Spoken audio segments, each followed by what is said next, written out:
And now, another You Can't Comp This episode highlight. So we touched on that a little bit last week about doing sort of a deep dive. We can.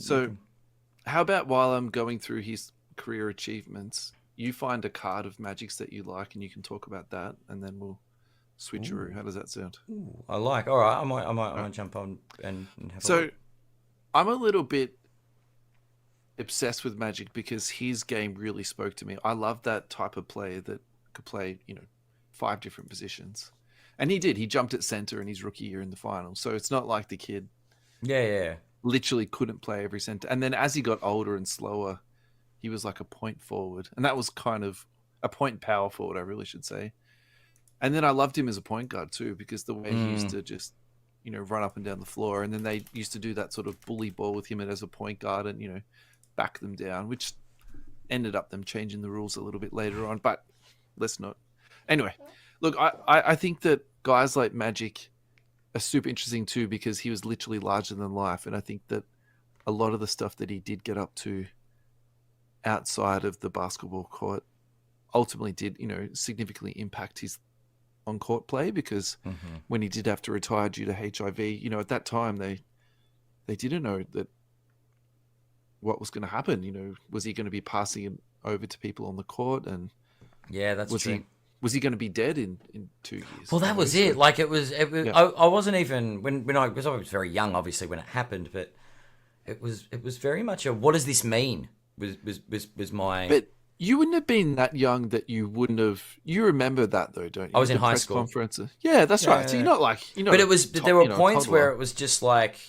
Because then the focus sort of shift to Jordan as far as the landscape with NBA basketball. But it was, at the back of my mind, it was like, what does this mean? Is he going to be okay? Yeah, totally. Like there's so many, because I'm at high school, so there are a lot of kids making fun of it. Like, because that's what kids hear news, haha, your player doesn't play anymore. And they don't know what it means because they're not really comprehending what's happened. Yeah. But it was, all I could think of was how long does this mean he's got? Yeah. And the answer to that still hasn't been answered, which is great. Well, I think these days it's considered a chronic illness as opposed to a death sentence. And so the other thing that I love too is when people take that sort of challenge head on, and then he became an advocate and driving research, raising funds for research, supporting people with HIV and AIDS, and really changing a lot of people's lives. And I hate to say it like that, sort of taking the positive from the negative, but geez, he took for sure, a negative situation and turned it into something that's just frankly amazing. So I've got a lot of respect for Magic and what he's done. And so let's talk some hoops. Top 50 greatest player of all time, top 75 of all time, NBA champion 80, 82, 85, 87, 88. Most valuable player, 87, 89, 90. Finals MVP, 80, 82, 87. All NBA first team. There's a heap of them there. Yeah. 8 of them. Second team, 82. Player of the month, same of them. Heaps of them. All rookie team, 80. The Citizenship Award in 1992 and the Lifetime Achievement Award in 2019. So I love this guy. I'm just trying to think of a modern comparison to him. The one that I remember frothing over was Lamar Odom, because I thought he was kind of going to be like the second coming of Magic, but that never really. Maybe the off-court stuff he might have equaled with Magic, but that was probably about all he lived up to. But what do you reckon today? Who's the closest comp to Magic? To Magic, it's interesting. I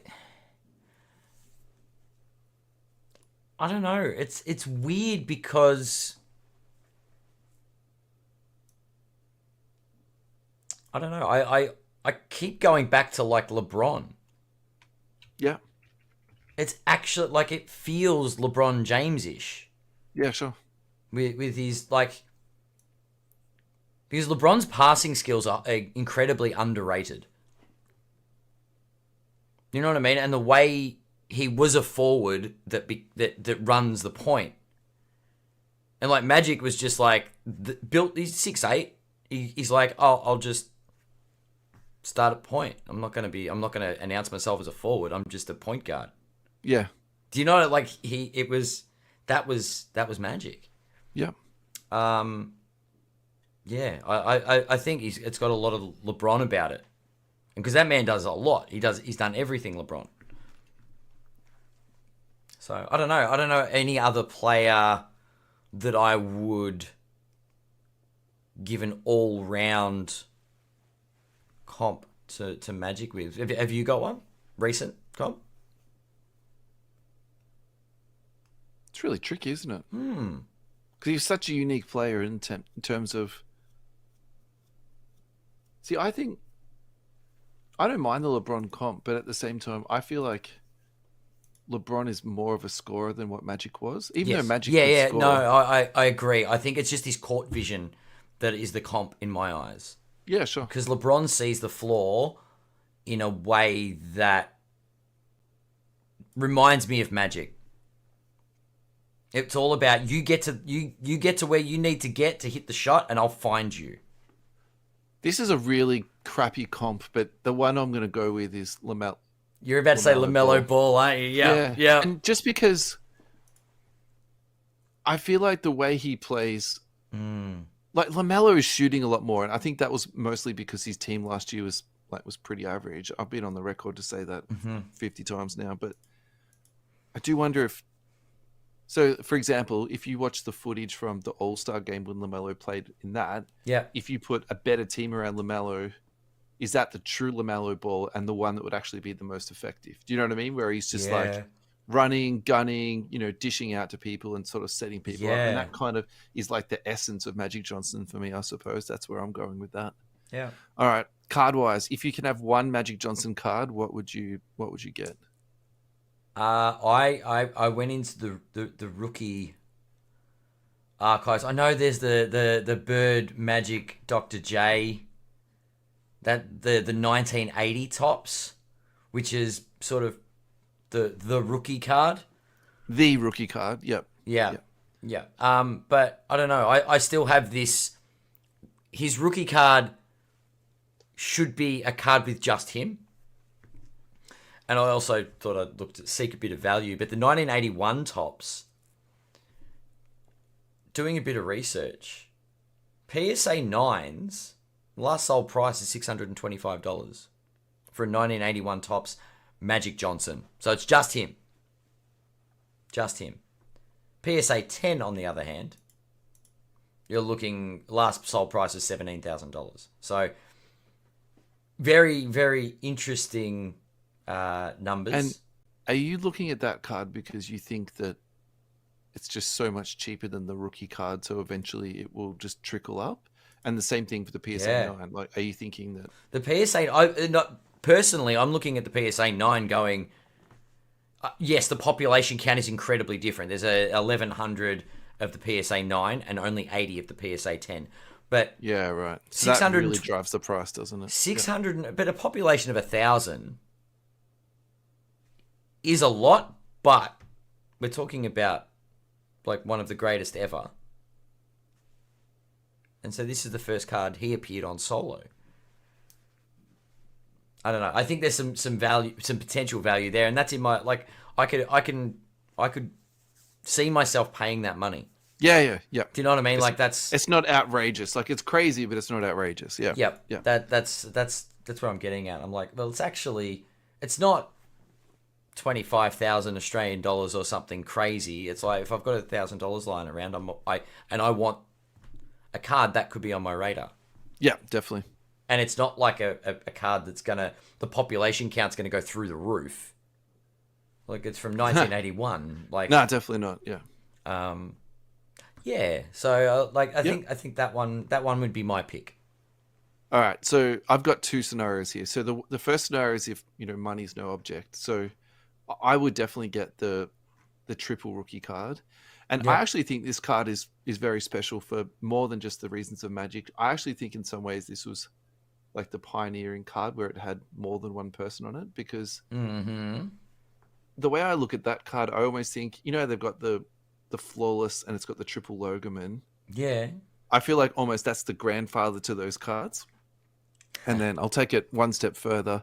The people that get that card and then get each of the 3 athletes to sign them, Oh, in an aftermarket thing and get it signed off. So there's one on eBay at the moment. You can buy it now for 7,000 USD, which, is like, we're talking like crazy money. And I haven't even comped that out. I'm just looking at it like a current asking price, but that's kind of an amazing card. Well, it's funny because it's not the money's only no object. it's not the only triple card from that set that Magic appears on. There's also the All-Star. Yeah, right. It's a little bit different. Was it Ron Boone, Maurice Cheeks, and Magic Johnson, the All-Star card? Because clearly those 3 are the All-Stars, not Bird Johnson and Dr. J.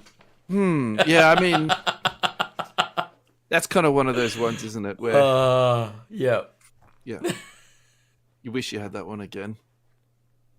So then, if you're looking for something different, and these are the ones that I've been really looking at recently, is just a flawless autograph or a NT autograph, because I think he's very generous with his signings. And look, there's a fair bit of Magic stuff out there. So if you're bidding on something and you get, put out of your zone, that's fine. Like, don't stress about it. There's another one next week that'll just like come along. But, that would be what I'm looking at. The price range on those is sort of between 250 to, you can go up to 450, 500 on some of these. Yeah. So that's my plan, is just to get lucky one day and one will just fall into my lap on eBay. So yeah, for sure. That classic Lakers uniform, that, what do you call it? The gold, yellow, or the canary gold? What do you say? Gold. Just gold. The Lakers gold. Lakers gold. Yeah. It's just classic, him looking up the court, dribbling the ball down. It's like, one of those are going to be mine one day. So that's definitely on the list. Love it.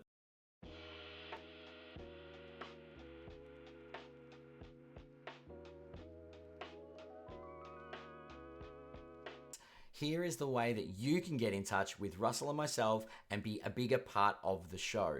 Now, if you follow the link tree to our Facebook group, that is where Russell and I put our mailbags up, our card versus card, our player versus player, our buy, hold, sell questions. All of those will go up on socials, on IG as well, using the handle @YouCan'tCompThis. Now, if you do have a more tailored question, feel free to PM us on Instagram. You can reach out in our Facebook group, and we'll be happy to respond and see if it's something that we can add to the show. Once again, thank you so much for watching. We really appreciate the support and love creating this content for our loyal listeners. If you haven't done so already, we'd really appreciate it if you hit that subscribe button and click the bell for notifications. So hopefully we see you when we go live. Thanks for watching.